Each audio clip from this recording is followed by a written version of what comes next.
इस्लामाबाद के पिम्स अस्पताल के गायनी वार्ड में आग लगने से 7 अमवात हुई। वजह प्लग ओवरलोड होना करार पाई। वज़ीर-ए-आज़म को पेश की जाने वाली वाक़े की इब्तदाई रिपोर्ट में CDA का दावा सामने आया है। एतराफ़ किया गया कि काबू पाने के लिए इंतजामात नाकाफ़ी थे, खारजी रास्तों पर ताले लगे हुए थे। इंतजामिया के मुताबिक वाक़े की इंक्वायरी के लिए एडिशनल डिप्टी कमिश्नर की सरबराही में कमेटी तश्कील दे दी गई है।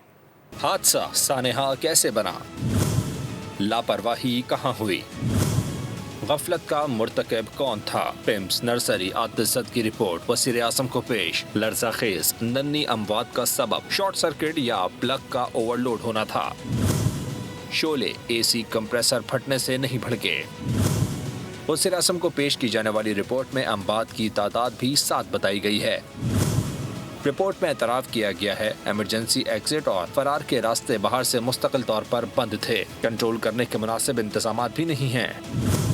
फायर ब्रिगेड को आतिशदगी की इत्तला 6:54 पर दी गई। 6 फायर टेंडर्स 44 ऑपरेशनल एहलकारों ने रेस्क्यू ऑपरेशन में हिस्सा लिया। CDA रिपोर्ट के मुताबिक फायर अमले का रिस्पांस टाइम 6 मिनट रहा।